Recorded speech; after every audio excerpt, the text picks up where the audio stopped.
गांव के किनारे एक छोटा सा घर था।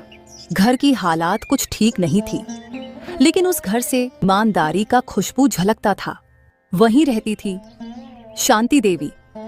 उम्र ढल चुकी थी, आंखों में थकान थी, पर दिल में बेटे गौरव के लिए अटूट उम्मीद।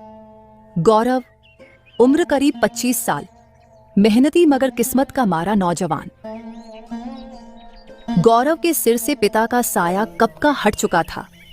वो दिन में खेतों पे मजदूरी करता, शाम को घर लौटकर माँ को दिलासा देता कि माँ, एक दिन सब ठीक होगा। पर वक्त जैसे उन दोनों से बेरुखी बरत रहा था। दिन गुजरते जा रहे थे, मगर पेट की आग और उम्मीदों का वजन दोनों बढ़ते जा रहे थे। एक दिन दोनों अपने जीवन को लेकर निराशा से बात कर रहे थे।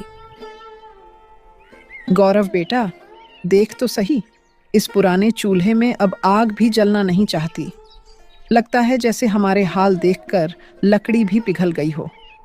तू रोज खेतों में खटता है, पर घर में रोटी के 2 टुकड़े जुटाना भी पहाड़ चढ़ने जैसा हो गया है। क्या सच में किस्मत हमसे नाराज है बेटा? अरे माँ, किस्मत नाराज नहीं है, बस हमें आजमाया जा रहा है। ऊपर वाला शायद देखना चाहता है कि हम टूटते हैं या टिके रहते हैं। आप चिंता मत करो, मैं हार मानने वालों में से नहीं। अभी तक मैंने दूसरों के खेतों में काम किया है, पर अब मैं गांव के सेठ रामेश्वर जी के पास जाने की सोच रहा हूँ। सुना है वो मेहनती लोगों को काम देते हैं।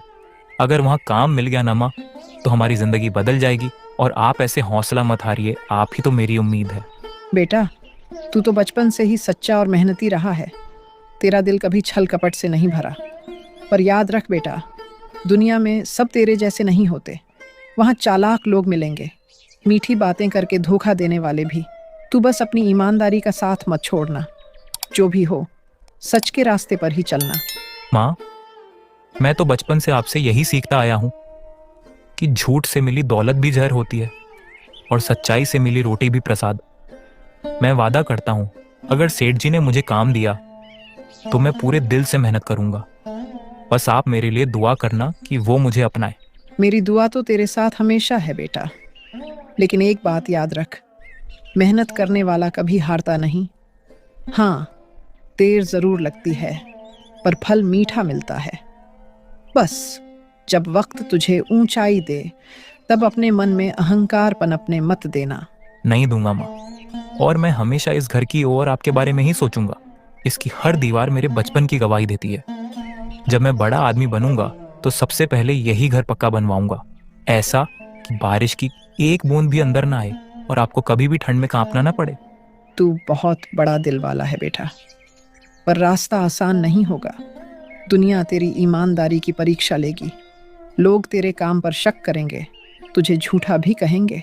उस वक्त तेरे लिए सबसे मुश्किल काम होगा खुद पर भरोसा रखना। माँ, अगर पूरी दुनिया भी मेरे खिलाफ हो जाए तब भी मैं खुद पर भरोसा नहीं खोऊंगा, क्योंकि मुझे भरोसा है आपकी दुआ और मेरी सच्चाई मिलकर मुझे हर मुश्किल से पार लगा देगी। और अगर मैं गिरा भी तो उठना भी उसी ईमानदारी की वजह से सीख लूंगा। यही हिम्मत चाहिए बेटा। जब तू गांव के उस बड़े सेठ से मिलने जाएगा तो सीधा साधा रहना, मीठे बोल बोलना, पर झूठा नहीं। काम चाहे छोटा मिले या बड़ा, उसे भगवान की सेवा समझकर करना। याद रख, सच्चे कर्म करने वाला हमेशा ऊपर उठता है, चाहे देर लगे। माँ, आपके शब्द मेरे लिए रास्ता दिखाने वाला दीपक है। मैं कल सुबह ही सेठ जी के घर जाऊंगा। अगर उन्होंने मौका दिया तो मैं ऐसा काम करूंगा कि वो भी कहें, ऐसे लड़के ही समाज का सहारा होते हैं। और अगर काम न भी मिला तो भी मैं हार नहीं मानूंगा। जब तक सांस चलेगी कोशिश करता रहूंगा। गौरव ये सब बोल के खेत के लिए निकल गया।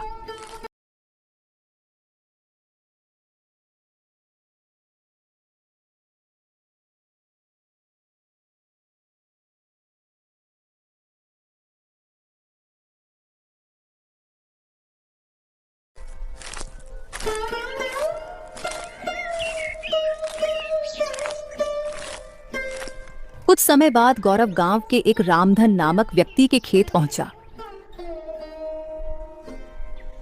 चाचा, आप जल्दी जल्दी आज का काम बता दीजिए, मैं सब कर देता हूँ। कल मैं सेठ रामेश्वर जी के वहाँ काम मांगने जाऊंगा। सुना है वे दिल के बहुत अच्छे हैं, वो मुझे कुछ ना कुछ काम दे ही देंगे। अच्छा, ऐसी बात है।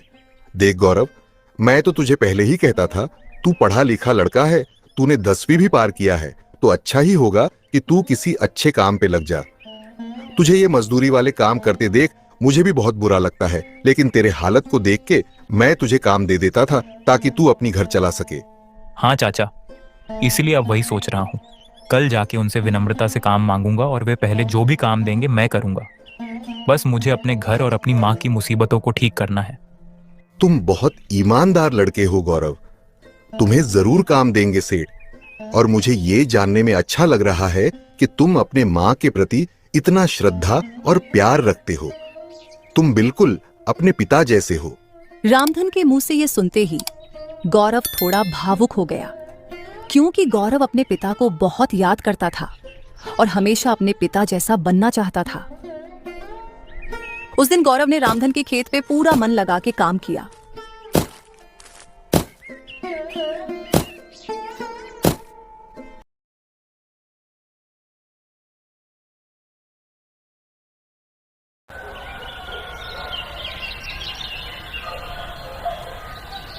अगले दिन सुबह की ठंडी हवा में हल्की धूप खिली थी। गौरव ने अपनी पुरानी कमीज पहनी, पैरों में चप्पलें डाली और माँ से बोला, माँ, दुआ करना कि आज कुछ अच्छा हो जाए। भगवान तेरा भला करे बेटा, और याद रख, अगर काम न भी मिले तो मायूस मत होना। मेहनत का रास्ता कभी खाली नहीं जाता। गौरव ने मुस्कुराकर हामी भरी और गांव के बड़े रास्ते की ओर चल पड़ा।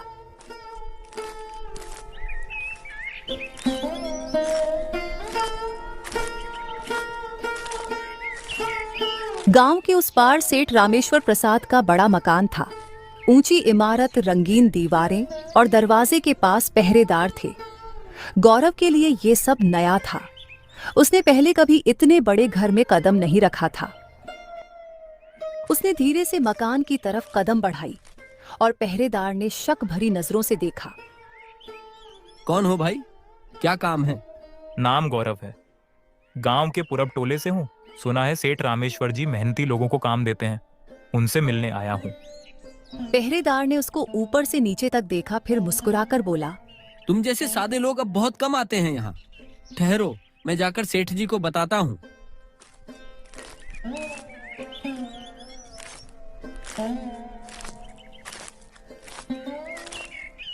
कुछ देर बाद अंदर से पहरेदार आके गौरव को अंदर ले गया। गौरव ने अंदर कदम रखा। अंदर की हवेली किसी छोटे महल से कम नहीं थी। संगमरमर की फर्श, दीवारों पर बड़े बड़े चित्र और बीच में बैठे सेठ रामेश्वर, गोरे मोटे मगर आंखों में गहराई थी। हाँ बेटा, क्या नाम बताया था अपना? जी, गौरव। खेतों में मजदूरी करता था और आपके पास काम की तलाश में आया हूँ सेठ जी। सेठ जी ने गौर से देखा और बोला,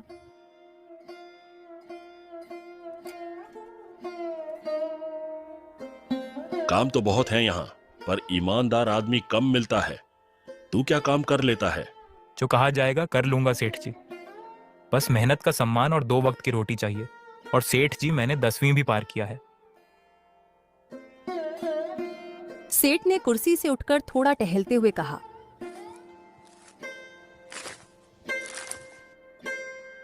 ठीक है, देखता हूँ तेरा जोश असली है या बस बातों में। अभी गोदाम में काम चल रहा है, वहां जाकर मुंशी हरिदास से मिल लेना। अगर वो कहे कि लड़का ठीक है तो तू यहीं टिक जाएगा। और अच्छा है कि तू पढ़ा लिखा है, आगे काम आएगा। गौरव ने झुककर नमस्कार किया और गोदाम की तरफ चल पड़ा।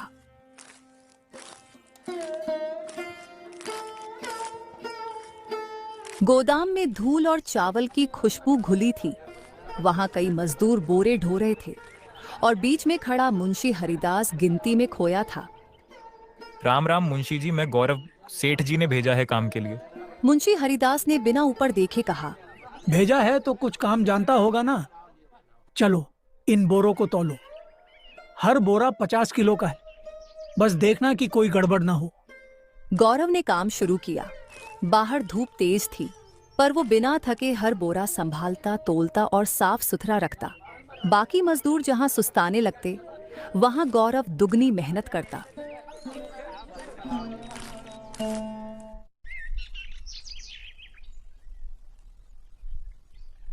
शाम को मुंशी हरिदास ने सेठ के पास आके उनसे कहा, सेठ जी, ये नया लड़का कुछ अलग है। न चोरी न टाल मटोल, एकदम सीधा और ईमानदार। देखा मुंशी जी, अभी भी गांव में सच्चे नौजवान बाकी है। हाँ, सही कहा आपने सेठ जी। आप उस लड़के पे भरोसा कर सकते हैं। मुझे भी उससे अच्छाई की महक आती है। मुंशी और सेठ ने गौरव के बारे में उस शाम अच्छे से बातें की और उसको काम पे रखने का सिद्धांत किया।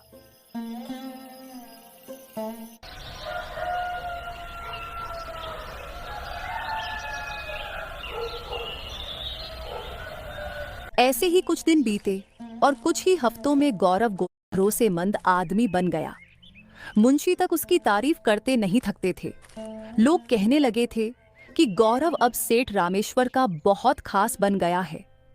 बहुत ऊंचाई पाएगा लड़का, मगर जहां मेहनत होती है वहां जलन भी होती है। सेठ रामेश्वर का छोटा भाई मोहनलाल, जो व्यापार में हिस्सा संभालता था, गौरव की ईमानदारी से खफा था। उसे लगता था कि ये गरीब लड़का धीरे धीरे सेठ जी का भरोसा जीत रहा है और उसका खुद का प्रभाव कम हो रहा है, और ये होने देना नहीं चाहता था, क्योंकि वो अपने ही बड़े भाई के कारोबार में घपला कर रहा था। एक दिन उसने मुंशी को फुसलाया, देखो हरिदास जी, ये गौरव बहुत सीधा बनता है, लेकिन जो इतना सीधा दिखे वो अक्सर भीतर कुछ और होता है। जरा निगाह रखना इस पर। लेकिन छोटे सेठ जी, बड़े सेठ जी तो उस पर भरोसा करने लगे हैं, और वो अपने ही गांव का है। बहुत अच्छा और ईमानदार लड़का है। भरोसा? भाई साहब तो हर किसी पर भरोसा कर लेते हैं। इसी भरोसे ने पहले भी उन्हें धोखा दिलाया था। अब अगर फिर कुछ गड़बड़ हुई तो जवाब कौन देगा? आप ही बताओ। हरिदास सोच में पड़ गया। उसको मोहनलाल पहले से ही कुछ ठीक नहीं लगता था।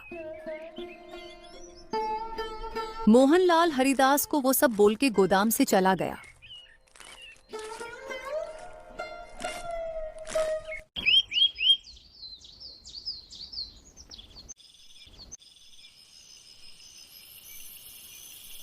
उसी रात को जब सारे मजदूर जा चुके थे, गौरव आखिरी बोरे की गिनती कर रहा था, और सब कुछ सही करने के बाद गौरव ने एक पर्ची पे सब हिसाब लिख के गोदाम में रख दी। तभी सेठ का भाई मोहनलाल आया। अरे गौरव, तू क्या कभी थकता नहीं? जब देखो काम करता रहता है, बोरी भी उठा देता है, सब हिसाब का काम भी देखता है। माना कि मेहनती होना अच्छी बात है, लेकिन ये सब छोटे मोटे काम करने के लिए मजदूर है ना। तू बस हिसाब किताब का काम देखा कर और जल्दी जल्दी घर चला जाया कर। अरे नहीं सेठ जी, बड़े सेठ का विश्वास है मुझ पे। उन्होंने मेरे लिए बहुत कुछ किया है, उनके लिए तो मैं इतना मेहनत कर ही सकता हूँ। हाँ हाँ, ठीक है, लेकिन अभी घर जा, बहुत देर हो गई है। तेरी माँ अकेली है, तेरा राह देख रही होगी। तू जा, गोदाम को मैं बंद करके भाई साहब को गोदाम की चाबी दे आऊंगा। तो फिर ठीक है सेठ जी, मैं चलता हूँ अभी। आप बड़े मालिक से बोल दीजिएगा कि आज का सब काम खत्म करके रखती है। हाँ, ठीक है, मैं बता दूंगा। गौरव सेठ के भाई मोहनलाल को गोदाम की जिम्मेदारी सौंप के अपने घर के लिए निकल जाता है, और मोहनलाल वहीं रुक जाता है।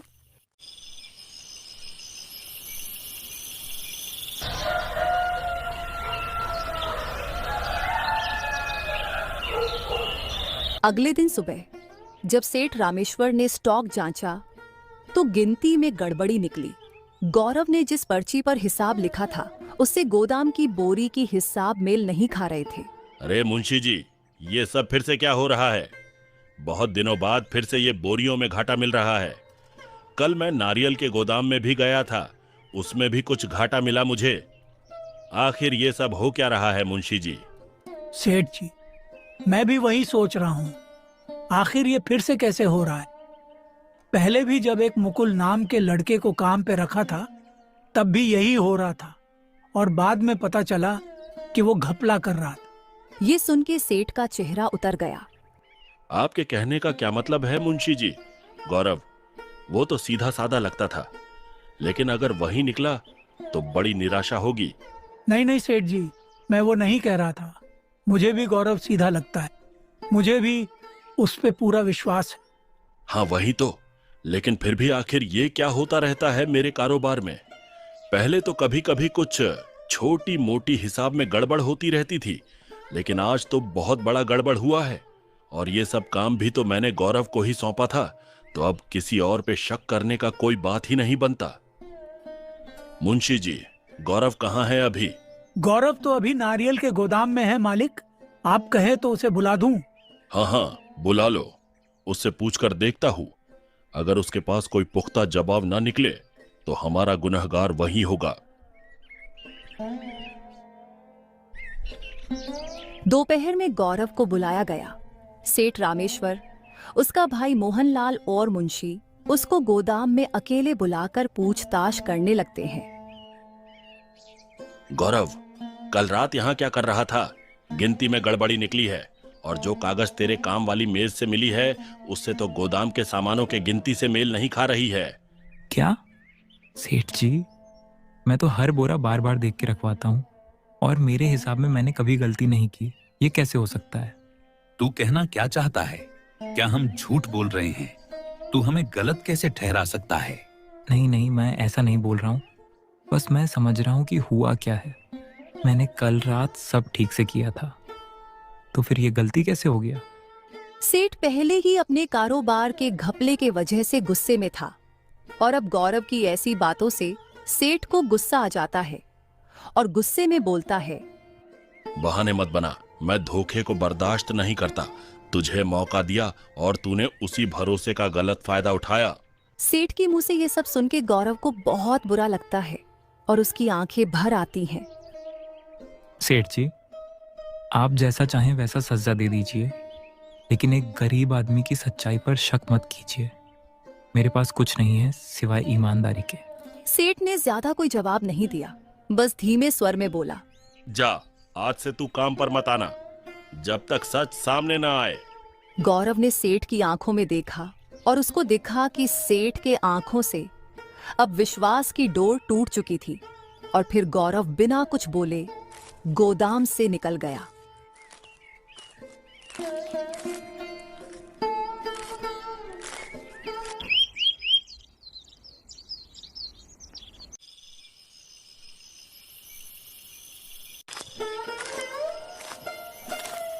गौरव शाम को घर पहुंचा। आज के दिन हुए घटना से उसे बहुत ठेस पहुंची थी। घर पहुंचने के बाद शांति देवी ने देखा कि बेटा चुप है।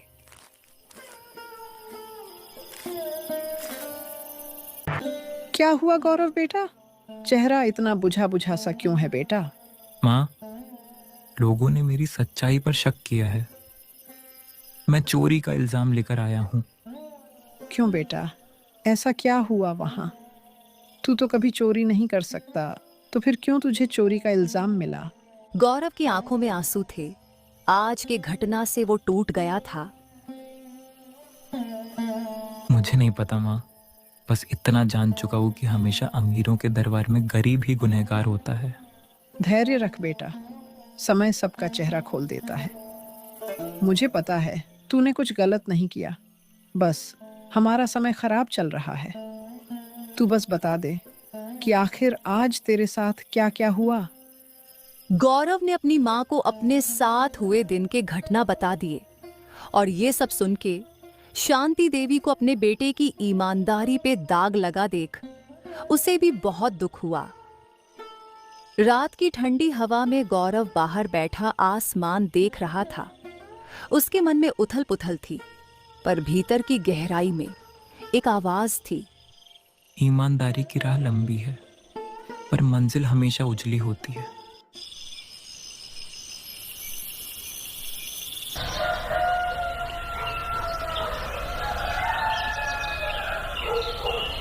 सुबह की पहली किरण जब घर की टूटी छत से अंदर आई, गौरव उसी पुराने चौकी पर सिर झुकाए बैठा था। रात भर उसे नींद नहीं आई थी। आंखों में थकान, दिल में दर्द और चेहरे पर मौन, जैसे उसकी सच्चाई को किसी ने ठुकरा दिया हो। शांति देवी रसोई में चूल्हा जला रही थी। पुराने बर्तन की खनक सुनकर गौरव घर के भीतर गया।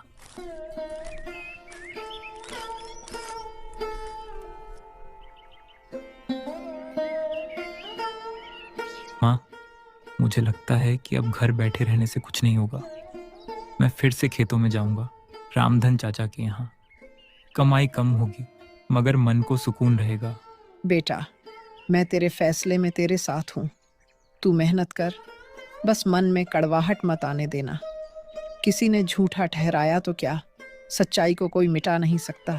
गौरव ने सिर झुकाया और शांत स्वर में बोला, माँ, मैं किसी से बदला नहीं लेना चाहता, बस इतना चाहता हूँ कि सच किसी दिन खुद बोल उठे। गौरव अपने माँ से वो सब बोल के बाहर निकल गया। पहर की धूप में गौरव पुराने खेतों की ओर निकल पड़ा। रास्ते भर लोग वहीं बातें कर रहे थे। अरे सुना, सेठ के गोदाम में चोरी हुई, वही नया लड़का निकला बेईमान। गौरव के कदम भारी हो गए, लेकिन उसने सिर झुका लिया। वो जानता था जब तक सच सामने नहीं आता, दुनिया की जुबान को बंद नहीं किया जा सकता। रामधन चाचा खेत के किनारे कुदाल लिए खड़े थे। रामधन को गौरव के साथ हुए उस घटना के बारे में कुछ पता नहीं था। गौरव को आते देख उसने हैरानी से पूछा, अरे गौरव बेटा, तू यहाँ? तू तो सेठ रामेश्वर के वहां काम कर रहा था ना? क्या हुआ वहां? आज छुट्टी मिली है क्या काम से? गौरव ने हल्की मुस्कान दी जो भीतर का दर्द छिपा रही थी। चाचा, अब वहाँ काम नहीं है। कुछ गलत फहमी हो गई, चोरी का इल्जाम लग गया है मुझ पे। क्या चोरी? तू और चोरी करेगा? मैंने तुझे बचपन से देखा है बेटा, तू तो वो है जो दूसरों का कर्ज भी नहीं रखता है। सेठ रामेश्वर को शायद तुझे पहचानने में गलती हुई है।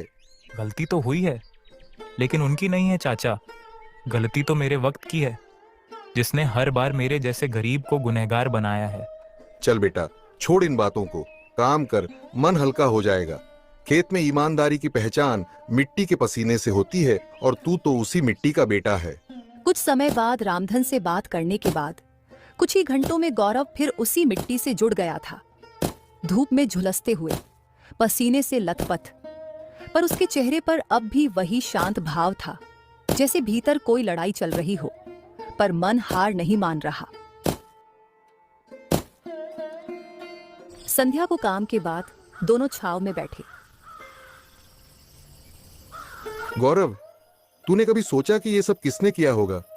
गोदाम में चोरी, हिसाब में गड़बड़ी, मुझे तो कुछ गड़बड़ लगता है। सोचता हूँ चाचा, पर कोई सबूत नहीं, और मैं बिना सबूत के किसी को गलत कैसे ठहरा दूं? बस ऊपर वाले से यही दुआ करता हूँ कि एक दिन खुद ही सच्चाई सबके सामने आए। जरूर आएगी बेटा। सच्चाई देर से आती है पर जोर से बोलती है। भगवान तेरे जैसे लड़के के साथ न्याय नहीं करेंगे तो और किसके साथ करेंगे? देखना, तू जल्द ही सब ठीक होगा। कुछ समय ऐसे ही दोनों बात करने के बाद अपने अपने घर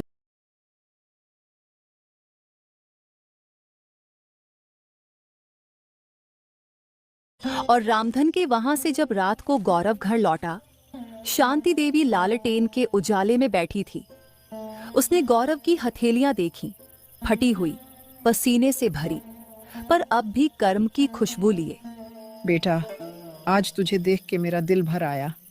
लोग चाहे कुछ भी कहें, पर माँ जानती है उसका बेटा चोर नहीं, कर्मयोगी है। मुझे बहुत अच्छा लगा कि तू फिर से काम पे लग गया। ऐसे ही हमेशा मेहनत और ईमानदारी से काम करते रहना। लोगों के कुछ गलत कहने से तू गलत इंसान नहीं बन जाएगा। माँ, अगर कोई मुझसे पूछे कि ईमानदारी क्या होती है तो मैं कहूँगा, वो जो भूख से लड़े पर झूठ से नहीं। मैं हमेशा आपकी दिखाई राह पे चला हूँ और हमेशा ऐसी ही मेहनत करूंगा, चाहे लोग मुझे कुछ भी बोले। शांति देवी की आंखों से आंसू निकल आए और वो बोली, भगवान तेरा भला करे बेटा, और एक दिन सबके सामने तेरी सच्चाई को उजाला दे, और वो सब कुछ दे जो कि एक सच्चे और ईमानदार इंसान को मिलना चाहिए।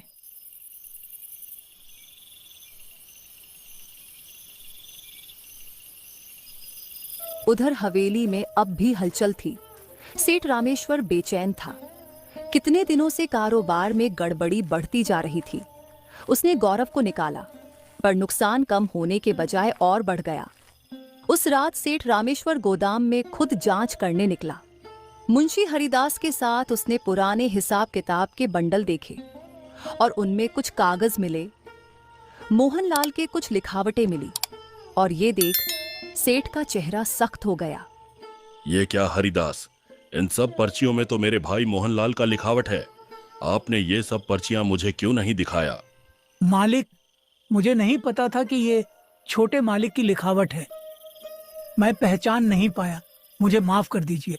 आपकी गलती नहीं है मुंशी जी, मैंने ही मेरे भाई को ज्यादा ढील दे दिया और अपने कारोबार में कम ध्यान दिया। गलती मुझसे हुई है, लेकिन अब मुझे सब जानना ही होगा कि मेरे भाई का लिखा हिसाब किताब का पर्चा यहाँ क्या कर रहा है। वो तो ये सब काम नहीं संभाल रहा था। जरूर कारोबार के सब घपले में मेरे भाई का भी कुछ हाथ होगा। हो सकता है मालिक, मुझे छोटे मालिक पे पहले से ही थोड़ा बहुत शक था, लेकिन आपको बुरा लगता इसीलिए मैंने आपको कभी नहीं कहा था। ये क्या मुंशी जी, आपको मुझे पहले ही बताना चाहिए था। मैं कभी गद्दार को माफ नहीं करता, चाहे वो मेरा खुद का भाई ही क्यों ना हो। अब बस मुझे सब सच जानना है। मालिक, हम एक काम कर सकते हैं। हमने जो पहले काम पे रखा था मुकुल नाम के लड़के को, उसको बुलाकर पूछते हैं। सही सोच रहे हैं मुंशी जी, उसको सुबह बुला लीजिए। अब सब कुछ वही बता पाएगा। उसके रहते भी बहुत बड़ा घपला हुआ था।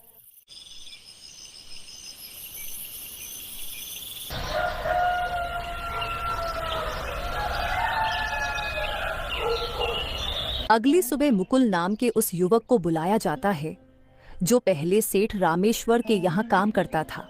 गोदाम के बाहर सब लोग हैं, मुंशी सेठ रामेश्वर और उनके भाई मोहनलाल, और साथ ही कुछ मजदूर, और साथ ही गौरव को भी बुलाया गया था जो कि रामधन के साथ आया था। बोल मुकुल, आज सब सच बोल ही दे। बहुत हो गया, आज तू सबके सामने सेठ जी को सच बोल दे। अगर तूने आज सच कहा तो तुझे मालिक इनाम देंगे और गुनहगारों को सजा, और अगर तूने नहीं बोला तो सब घपले की कसूरबार तुझे ठहराकर तुझे पुलिस में दे देंगे। मुकुल थोड़ा हिचकिचाता है और मोहनलाल की तरफ देखने लगता है, और मोहनलाल भी उसके तरफ गुस्से से देखता रहता है। तभी सेठ मोहनलाल की तरफ एक बार देख के मुकुल से कहता है, सुन मुकुल, किसी से डरने की जरूरत नहीं है, सब बोल दे आज। मैं जानता हूँ असली गुनहगार कौन है, लेकिन बस मुझे सबके सामने सबूत लेके उस गद्दार को पकड़ना है। बोल जल्दी, अगर तूने कुछ छुपाया तो तुझे पुलिस में दे दूंगा। मुकुल सेठ की धमकी से घबराता है और डर के मारे अपना मुंह खोलता है। छोटे सेठ जी, मुझे माफ कर दीजिएगा, मुझे पुलिस की लाठी नहीं खानी है। बड़े मालिक, मुझे आपके छोटे भाई ने वो सब काम करने दिया था और वर्षों से वही आपके कारोबार में घपला कर रहे थे। उन्होंने मेरे हाथों से बहुत से बोरियों को दूसरे गांव में बिकवाया और मुझे भी पैसे दिए, और आपको कुछ घपले की बात पता चली तो मुझे सारा इल्जाम अपने ऊपर लेने को मजबूर किया और मुझे बहुत सारे पैसे भी दिए। और उस दिन भी रात को गौरव के जाने के बाद उन्होंने मुझे और एक दूसरे गांव के मजदूर को बुलाकर 4 कुंतल अनाज दूसरे गांव में बिकवाया और गौरव को फंसाने की साजिश करी। ये सब सुन के मोहनलाल चुपचाप शर्म के मारे खड़ा था, और सेठ रामेश्वर को अपने भाई के कर्मों पे बहुत गुस्सा आया। मुझे तो कल रात ही तेरे सब करतूतों के बारे में पता चल गया था। तू तो सांप निकला रे।